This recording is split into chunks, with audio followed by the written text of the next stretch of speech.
Before 1852, American education consisted of one-room schoolhouses, independent teachers, and students of all ages attending of their own free will. Curriculums and funding came directly from local communities, without a federalized bureaucracy ruling over every facet like today. From 1852 to 1918, things changed as the government began pushing to enforce compulsory schooling laws all across America. These were coupled with new child labor laws in an effort to take children off the farms from under their families' tutelage and force them into indoctrination camps under the government's tutelage. These laws were met with strenuous opposition at every turn by the U.S. population, and unless there was an incredibly well-backed agenda to make sure such laws passed, they would not have. If it was simply a matter of what the people in individual states really wanted, child labor and compulsory schooling issues would have been dropped as soon as they were raised. Edward A. Ross wrote in 1901, "Plans are underway to replace community, family, and church with propaganda, education, and mass media. The state shakes loose from church, reaches out to school. People are only little plastic lumps of human dough." And Elwood Cubberley said in 1909, "Each year, the child is coming to belong more to the state and less to the parent." At first, the laws were optional. Later, the law was made statewide, but the compulsory period was short, 10 to 12 weeks, and the age limits low, 9 to 12 years. After this, struggle came to extend the time, often little by little, to extend the age limits downward to 8 and 7 and upwards to 14, 15, or 16, to make the law apply to children attending private and parochial schools, and to require cooperation from such schools for having the proper handling of cases, to institute state supervision of local enforcement, to connect school attendance enforcement with the child labor legislation of the state through a system of working permits. Once federalized, mandatory schooling was employed countrywide. The compulsory attendance of 9 to 12-year-old kids 10 to 12 weeks a year was incrementally lengthened to the point that nowadays 4-year-olds are entering preschools and 26-year-old doctors are still being indoctrinated almost the whole year long. Ironically, the longer students remain in their respective institutions, the more respect they are generally given in their field. Thus, our experts in medicine, science, technology, philosophy, economics, politics, etc. are generally those who have received the most government indoctrination. Elwood Cubberley wrote, "Since 1900, and due more to the activity of persons concerned with social legislation and those interested in improving the moral welfare of children than to educators themselves, there has been a general revision of the compulsory education laws of our states, and the enactment of much new child welfare and anti-child labor legislation. These laws have brought into the schools not only the truant and the incorrigible, who under former conditions either left early or were expelled, but also many children who have no aptitude for book learning, and many children of inferior mental qualities who do not profit by ordinary classroom procedures. Our schools have come to contain many children who become a nuisance in the school and tend to demoralize school procedure." At the turn of the 20th century, Cubberley spoke of how children mechanically minded, without aptitude for book learning or of inferior mental capacities, became a nuisance in the school and tended to demoralize school procedure. At the turn of the 21st century, George Bush continued pushing the idea of "no child left behind," the complete opposite, which expands special ed at the expense of gifted and talented programs, promotes outcome-based education, an atrocious educational philosophy now being promoted, and furthers state control of your children. If you believe in the myth of a benevolent nanny state that looks out for your best interests from cradle to grave, "no child left behind" might fit well into your philosophy. But for independent individuals, lovers of freedom, this is the final step in government mind control. Helen Todd wrote, "In 1909, a factory inspector did an informal survey of 500 working children in 20 factories. She found that 412 of them would rather work in the terrible conditions of the factories than return to school." David Tyack wrote, "In one experiment in Milwaukee, for example, 8,000 youth were asked if they would return full-time to school if they were paid about the same wages as they earned at work. Only 16 said they would. California Education Administrator Elwood Cubberley was the main anti-establishment voice speaking out against the standardizing and enforcement of our schooling. The leading pro-establishment voice was U.S. Commissioner of Education William Torrey Harris. Listen to Harris's words from his 1906 The Philosophy of Education. 99 students out of 100 are automata, careful to walk in prescribed paths, careful to follow the prescribed custom. This is not an accident, but the result of substantial education, which, scientifically defined, is the subsumption of the individual. Is this a sane philosophy of education by anyone's standards? This is the man who gave America scientifically age-graded classrooms to replace the long-successful practice of mixed-age schoolhouses. In The Philosophy of Education, Harris wrote his vision of the perfect classroom. Quote, "The great purpose of school can be realized better in dark, airless, ugly places. It is to master the physical self, to transcend the beauty of nature. School should develop the power to withdraw from the external world." The first federalized education board was the 1870 founded NEA, National Education Administration, which quickly announced that countrywide, school science courses must be restructured to teach evolution as fact, not theory. Having gained a fair amount of pull in the NEA, in 1903, John D. Rockefeller created the GEB, General Education Board, in an effort toward, quote, "this goal of social control." Later, in 1923, he would also create the International Education Board, providing over $20 million to promote education abroad. The Rockefeller, Carnegie, and Ford groups have often funded and thus steered American education more so than even the government. John Taylor Gatto wrote, "Reading through the papers of the Rockefeller Foundation's General Education Board, an endowment rivaled in school policy influence in the first half of the 20th century only by Andrew Carnegie's various philanthropies, 7 curious elements force themselves on the careful reader. 1. There appears a clear intention to mold people through schooling. 2. There is a clear intention to eliminate tradition and scholarship. 3. The net effect of various projects is to create a strong class system verging on caste. 4. There is a clear intention to reduce mass critical intelligence while supporting infinite specialization. 5. There is a clear intention to weaken parental influence. 6. There is clear intention to overthrow accepted custom. 7. There is striking congruency between the cumulative purposes of GEB projects and the utopian precepts of the oddball religious sect once known as perfectionism, a secular religion aimed at making the perfection of human nature, not salvation or happiness, the purpose of existence. The agenda of philanthropy, which had so much to do with the schools we got, turns out to contain an intensely political component." Gary Allen wrote, "One would assume that since the Rockefellers are thought of as capitalists, that they would have used their fortune to foster the philosophy of individual liberty. But just the opposite is true. We have been unable to find a single project in the history of Rockefeller foundations which promotes free enterprise. Almost all of the Rockefeller grants have been used directly or indirectly to promote economic and social collectivism, i.e. socialism, fascism." Mayor Coutts wrote, "Philanthropy is the essential element in the making of Rockefeller power. It gives the Rockefellers a priceless reputation as public benefactors, which the public values so highly that power over public affairs is placed in the Rockefellers' hands. Philanthropy generates more power than wealth alone can provide." Rockefeller charity and philanthropy influences many sectors of society, from education to politics to religion.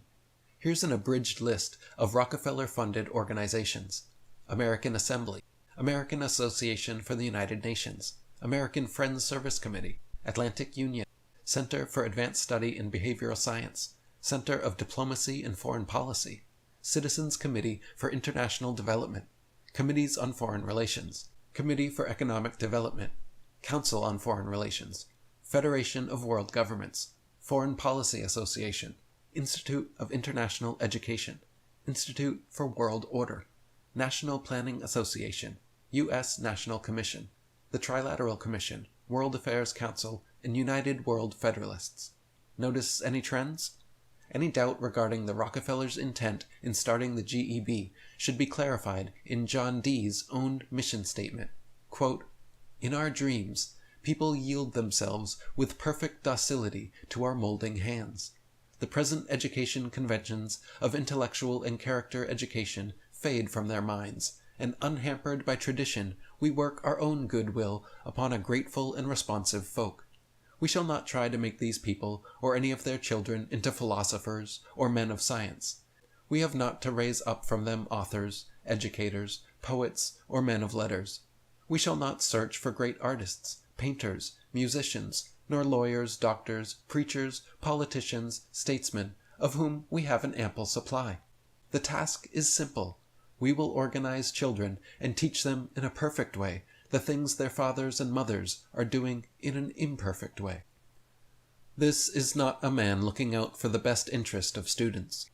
You can get a good sense of his demeanor from statements like "yield themselves with perfect docility to our molding hands," and talking about creating a perfect system of state education better than imperfect parental education.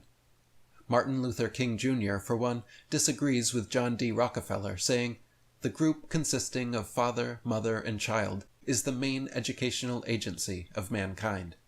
Who do you agree with? Prior to World War I, in a speech to American businessmen, President Woodrow Wilson admitted similar goals as the Rockefellers. Quote, "We want one class to have a liberal education. We want another class, a very much larger class of necessity, to forego the privilege of a liberal education and fit themselves to perform specific, difficult manual tasks." In 1931, Paul Mantoux, in his foreword to International Understanding, wrote, "And the builder of this new world must be education. Plainly, the first step in the case of each country is to train an elite to think, feel, and act internationally." In 1932, continuing their effort to change the philosophical goals of American education, the Rockefeller and Carnegie-dominated NEA created the EPC, Educational Policies Commission. Years later, the EPC put together its book, Education for All American Youth, which outlined federal programs for health, education, and welfare to be combined under one giant bureaucracy. It outlined preschool programs, sex education classes, and the removal of local control over educational issues, quote, "without seeming to do so." A 1934 NEA report advised, "A dying laissez-faire must be completely destroyed, and all of us, including the owners, must be subjected to a large degree of social control." So these education experts actually speak of themselves as owners and worry about falling under a large degree of the social control which they themselves implement.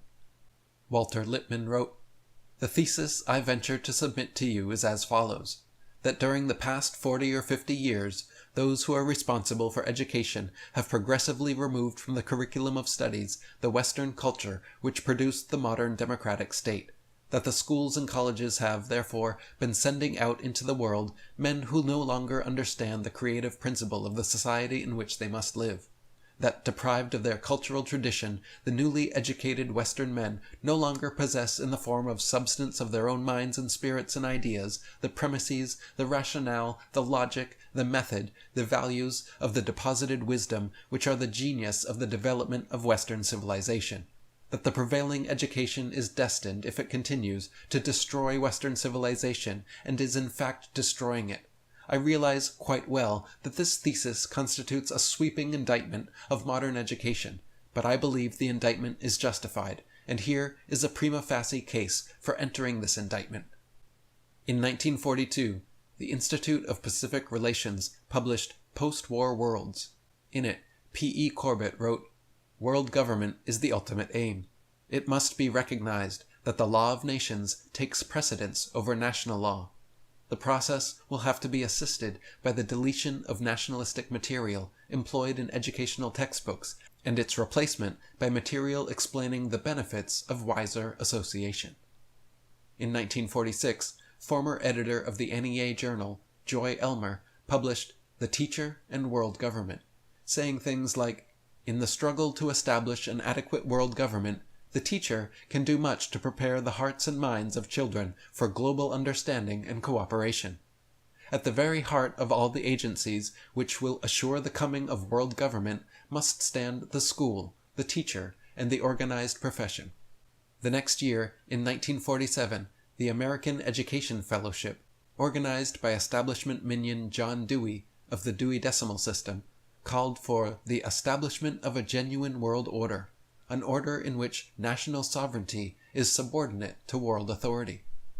In October 1947, NEA Associate Secretary William Carr wrote in the NEA Journal that teachers should teach about the various proposals that have been made for the strengthening of the United Nations and the establishment of a world citizenship and world government.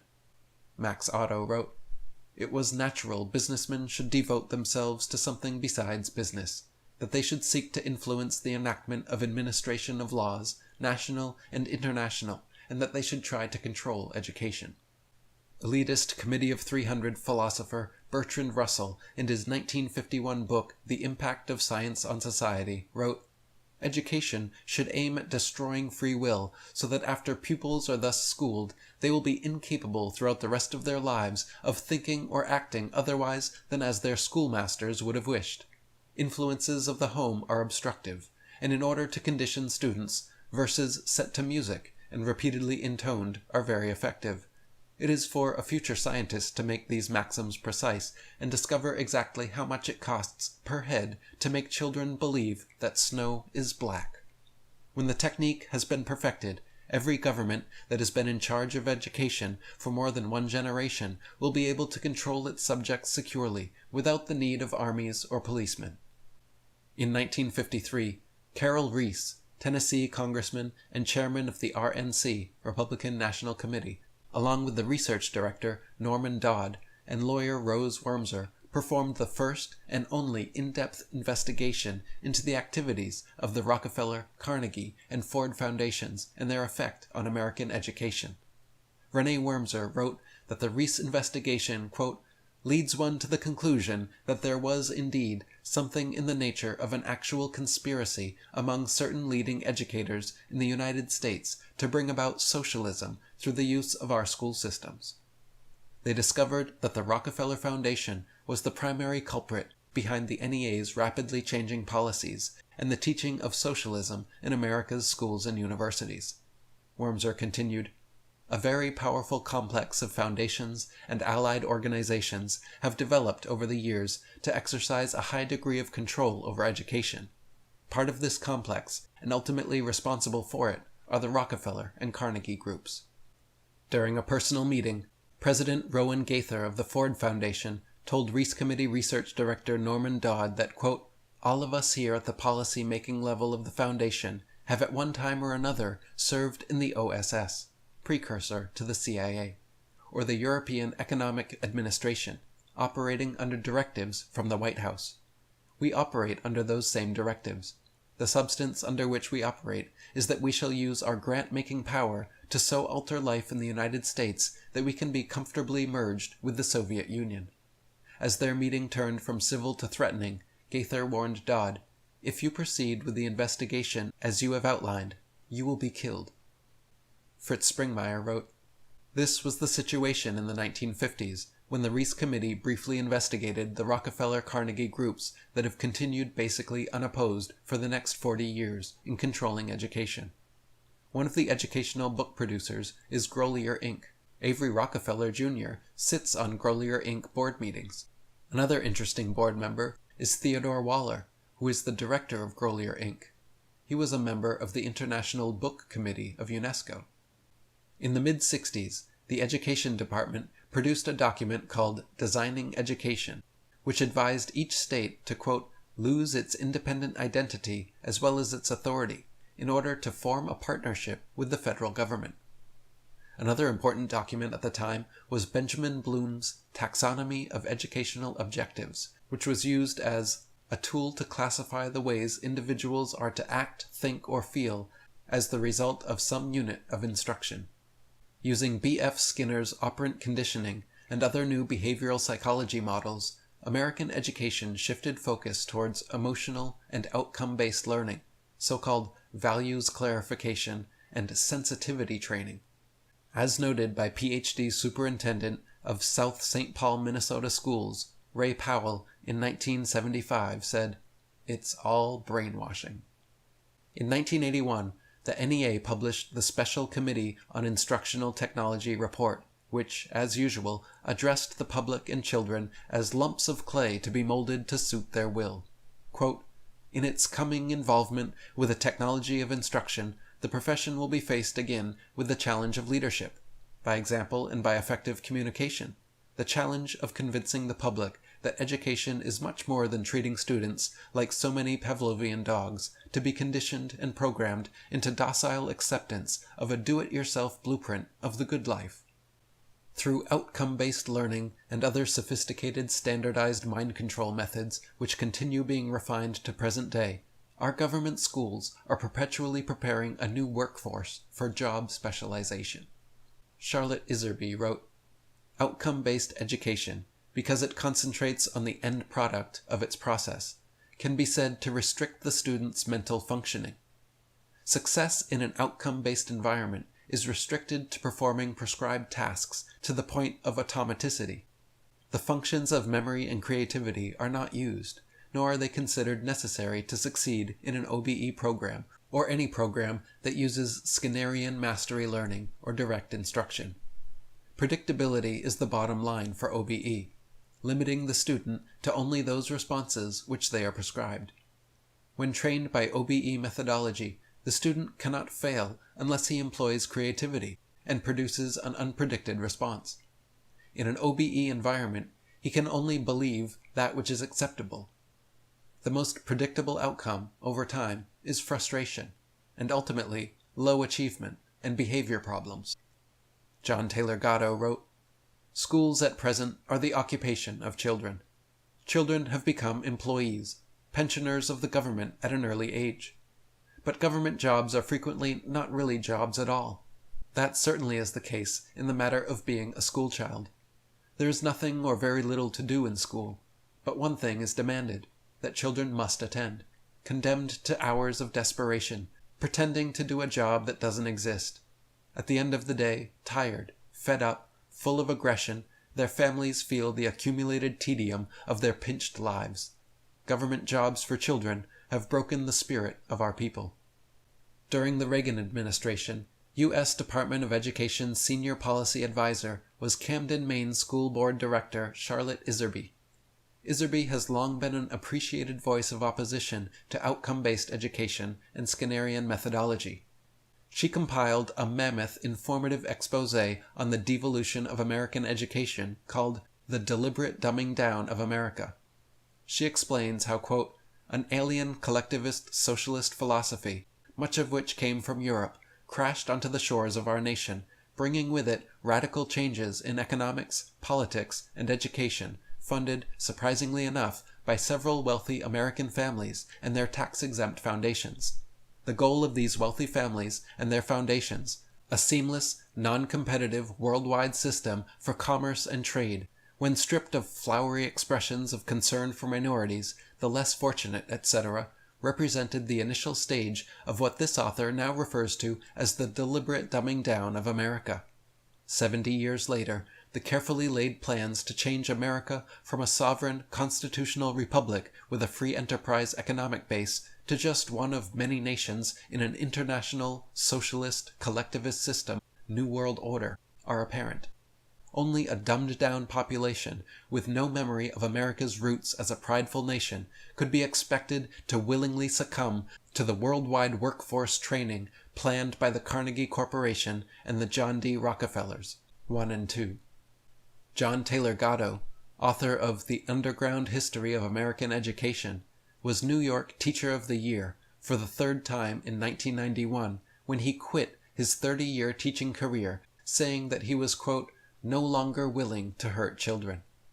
He wrote, "I feel ashamed that so many of us cannot imagine a better way to do things than locking children up all day in cells instead of letting them grow up knowing their families, mingling with the world, assuming real obligations, striving to be independent and self-reliant and free.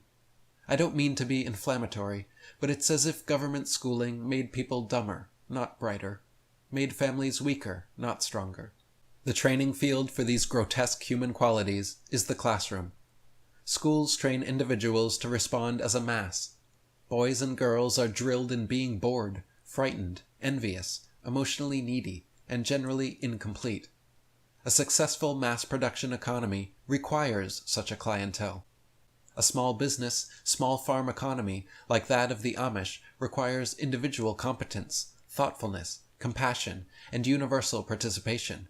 Our own requires a managed mass of leveled, spiritless, anxious, familyless, friendless, godless, and obedient people who believe the difference between Cheers and Seinfeld is a subject worth arguing about. An executive director of the National Education Association announced that his organization expected to accomplish by education what dictators in Europe are seeking to do by compulsion and force. You can't get much clearer than that. World War II drove the project underground, but hardly retarded its momentum. Following cessation of worldwide hostilities, school became a major domestic battleground for the scientific rationalization of social affairs through compulsory indoctrination. It is very important for both governments and corporations that schools constantly churn out unquestioning, uninformed sheeple crushed of creativity and individuality who are emotionally needy, respond in groupthink patterns, and find their only reprieve in materialism and advertising. As Gerald Bracey, leading promoter of government schooling, wrote in his 1991 annual report to business clients, we must continue to produce an uneducated social class. Lifetime Learning Systems, a new corporation helping advertisers infiltrate our schools, said to its clients, "School is the ideal time to influence attitudes, build long-term loyalties, introduce new products, test market, promote sampling and trial usage, and above all, to generate immediate sales." Suzanne Cornforth of Paschal and Associates Public Relations Consultants was quoted in the New York Times on July 15, 1998, saying, "Today's corporate sponsors want to see their money used in ways to line up with business objectives. This is a young generation of corporate sponsors, and they have discovered the advantages of building long-term relationships with educational institutions." John Taylor Gatto wrote, "The secret of American schooling is that it doesn't teach the way children learn, and it isn't supposed to. School was engineered to serve a concealed command economy and a deliberate re-stratified social order. It wasn't made for the benefit of kids and families, as those individuals and institutions would define their own needs. School is the first impression children get of organized society. Like most first impressions, it is the lasting one. Life according to school is dull and stupid. Only consumption promises relief. Coke, Big Macs, fashion jeans, that's where real meaning is found. That is the classroom's lesson, however indirectly delivered.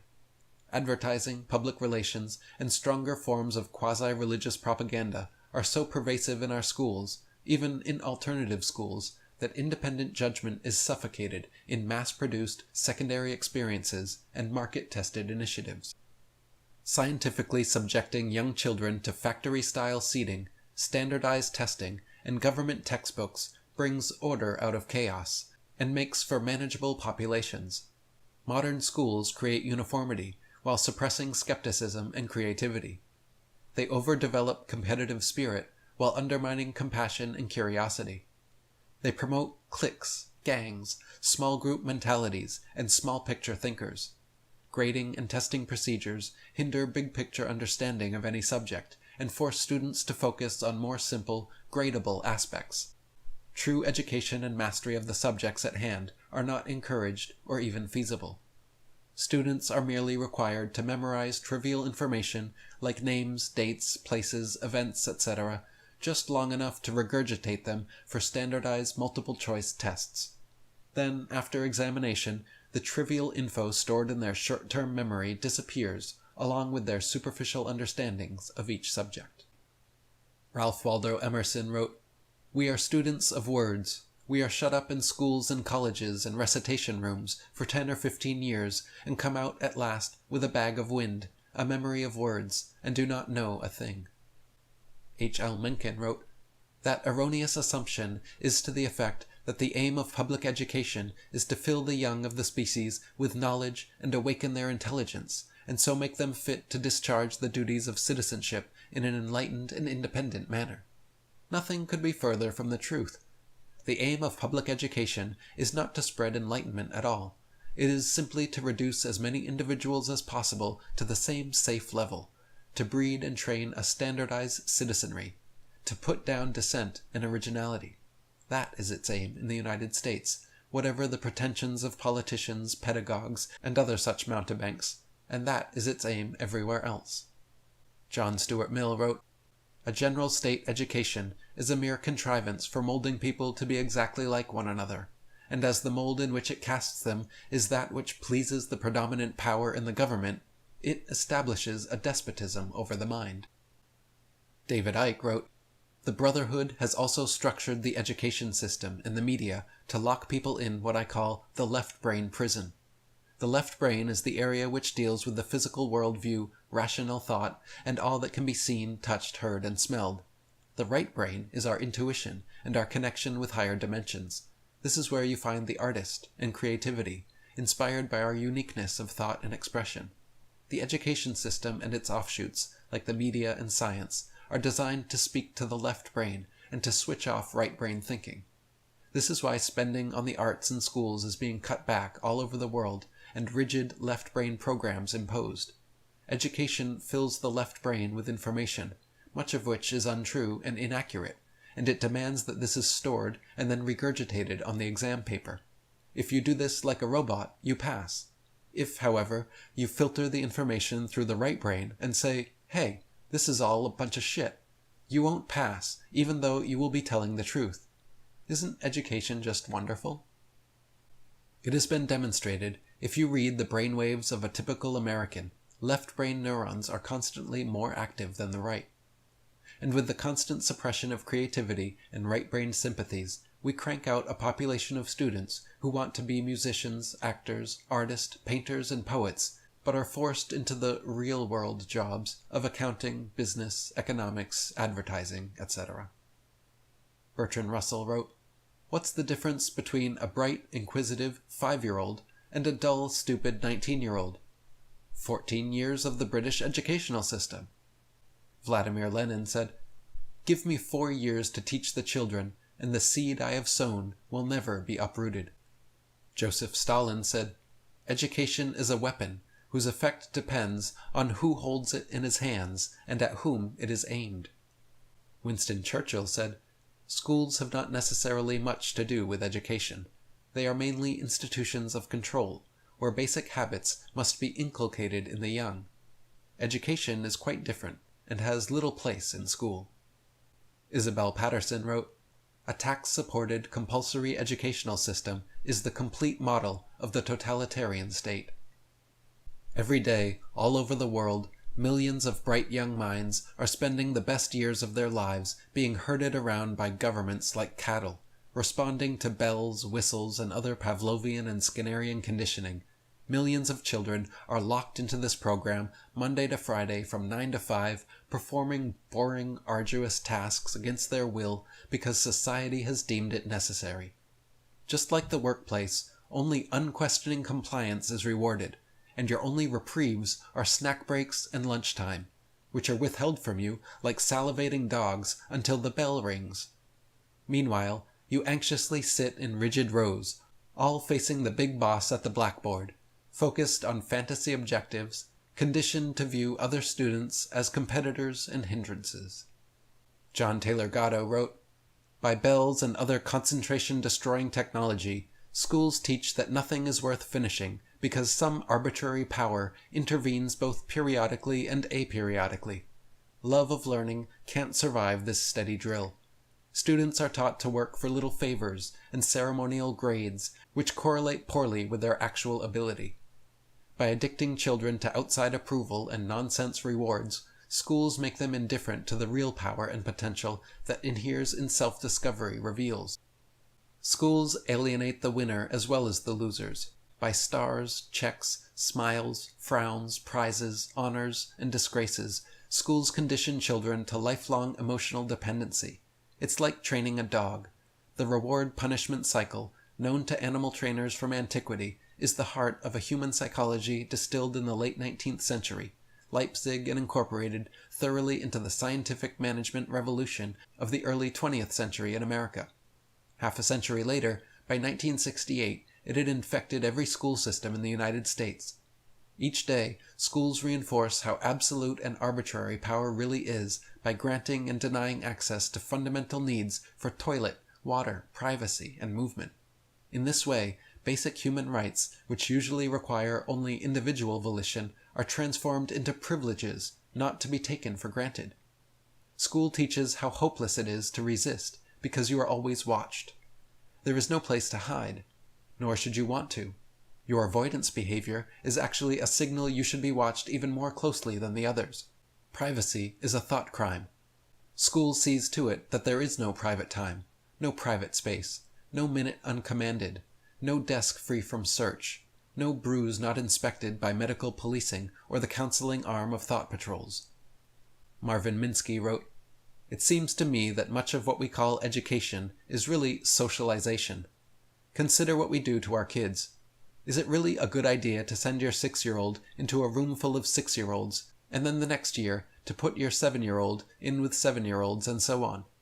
A simple recursive argument suggests this exposes them to a real danger of all growing up with the minds of 6-year-olds. And so far as I can see, that's exactly what happens. Our present culture may be largely shaped by this strange idea of isolating children's thought from adult thought. Perhaps the way our culture educates its children better explains why most of us come out as dumb as they do than it explains how some of us come out as smart as they do." William Damon wrote, "There has never in the history of the civilized world been a cohort of kids that is so little affected by adult guidance and so attuned to a peer world. We have removed grown-up wisdom and allowed them to drift into a self-constructed, highly relativistic world of friendship and peers." John Taylor Gatto wrote, "Don't let a world of funny animals, dancing alphabet letters, pastel colors, and preachy music suffocate your little boy or girl's consciousness at exactly the moment when big questions about the world beckon. Funny animals were invented by social engineers. They knew something important about fantasy and social engineering that you should teach yourself." Does all this age-graded, childish edutainment serve to make education more fun or more trivial and superficial?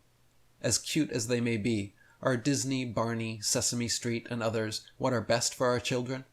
Are textbooks with bright color pictures helpful or distracting? Thomas Hodgkin said, "Men had better be without education than be educated by their rulers." Leo Tolstoy wrote, "Take at hazard 100 children of several educated generations and 100 uneducated children of the people, and compare them in anything you please, in strength, in agility, in mind, in the ability to acquire knowledge, even in morality, and in all respects you are startled by the vast superiority on the side of the children of the uneducated." George Bernard Shaw wrote, "My schooling not only failed to teach me what it professed to be teaching, but prevented me from being educated to an extent which infuriates me when I think of all I might have learned at home by myself." John Taylor Gatto wrote, "Samuel Johnson entered a note into his diary several hundred years ago about the powerful effect reading Hamlet was having upon him. He was 9 at the time." Abraham Cowley wrote of his infinite delight with Spenser's Faery Queen, an epic poem that treats moral values allegorically in 9-line stanzas that never existed before Spenser and hardly since. He spoke of his pleasure with its stories of knights and giants and monsters and brave houses. Cowley was 12 at the time. It couldn't have been an easy read in 1630 for anyone, and it's beyond the reach of many elite college graduates today. What happened? The answer is that Dick and Jane happened. Frank had a dog. His name was Spot. That happened. There are many ways to burn books without a match. You can order the reading of childish books to be substituted for serious ones, as we have done. You can simplify the language you allow in school books to the point that students become disgusted with reading because it demeans them, being thinner gruel than their spoken speech. We have done that too. One subtle and very effective strategy is to fill books with pictures and lively graphics, so they trivialize words in the same fashion the worst tabloid newspapers do, forcing pictures and graphs into every space where readers should be building pictures of their own, preempting space into which personal intellect should be expanding. In this, we are the world's master. George Washington attended only 2 years of formal schooling in his life. Abraham Lincoln had only 50 weeks of schooling, and even that was seen as a waste of time by his relatives. In 1840, the rate of complex literacy in the U.S. was incredibly high, between 93 and 100%. The Connecticut census showed only 1 of every 579 people was illiterate. Over a century and a half later, in 1993, the National Adult Literacy Survey reported that 1 in every 5 Americans was illiterate. The 1993 survey represented 190 million U.S. adults over age 16 with an average school attendance of 12.4 years. 42 million were completely illiterate. 50 million read at a 4th to 5th grade level.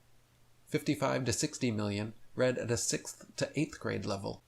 30 million at a 9th to 10th grade level, and less than 10 million at a university level.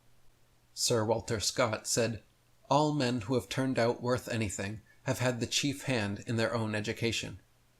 John Taylor Gatto wrote, "In 1882, 5th graders read these authors in their Appleton School Reader: William Shakespeare, Henry Thoreau, George Washington, Sir Walter Scott, Mark Twain, Benjamin Franklin, Oliver Wendell Holmes, John Bunyan, Daniel Webster, Samuel Johnson, Lewis Carroll, Thomas Jefferson, Ralph Waldo Emerson, and others like them."